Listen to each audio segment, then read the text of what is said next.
December. Good morning. Our top story today. Friends and colleagues have been remembering the former leader of the Liberal Democrats, Lord Ashford, who has died at the age of 77, just months after revealing that he was being treated for bladder cancer. He led the Lib Dems for more than a decade, from 1988 until 1999, and is credited with making the party a significant third force in British politics. Vicky Young has been taking a look back at his life. This is how most people will remember Paddy Ashdown, the action man, the party leader with the least affection for Westminster. Long before he fired his first political salvos, he was a military man. A Marine, he saw active service in Borneo and Malaya. After a period as a diplomat and some time on the dole, Paddy Ashdown got involved with the Liberals, elected MP for Yeovil in 1983.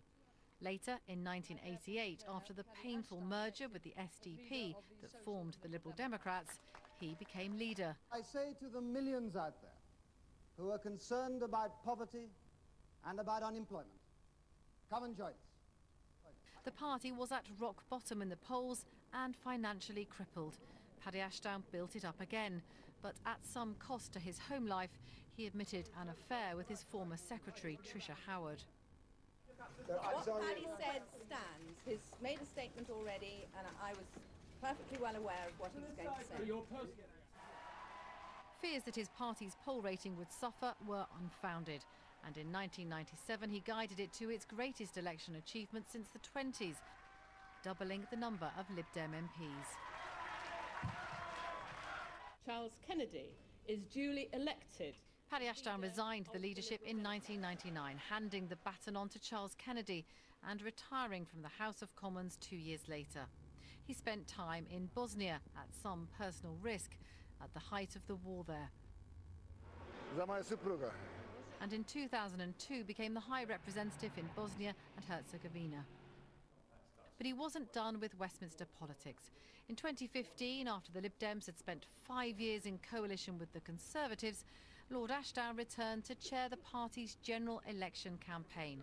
And we are saying the Conservatives are the largest party. Famously disputing the exit poll's prediction of a dire result.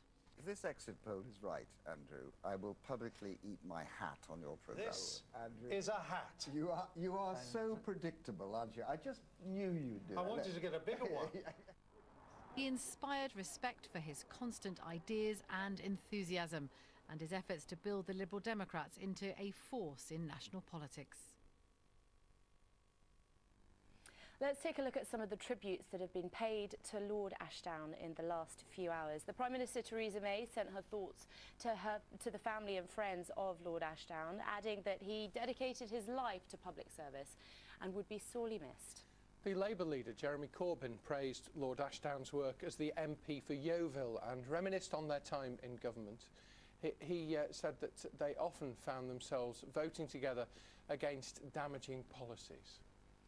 The former Lib Dem leader, Tim Farron, said that Lord Ashdown had saved and revived the Liberal Democrats at their lowest ebb.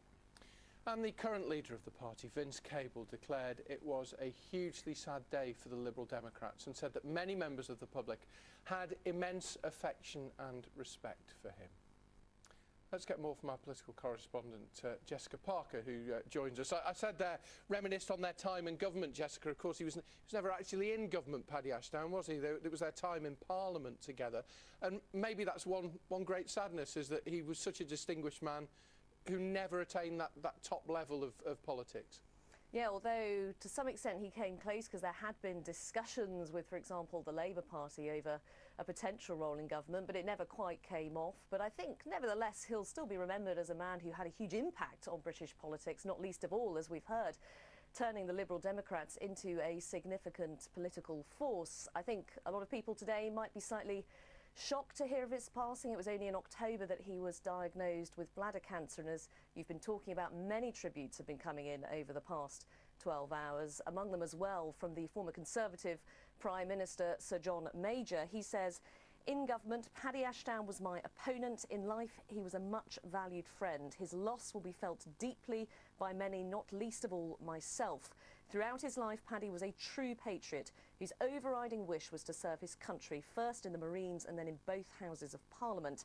I can attest to the fact that even when he knew he was gravely ill, Paddy's concern for the future of our country continued to dominate his thinking. I think overall, Lord Ashdown will be remembered as a dedicated, dynamic, passionate man. Yes, the longest serving leader of the Liberal Democrats, but so much more besides. Yeah, Jessica, thank you very much indeed. Jessica Parker there.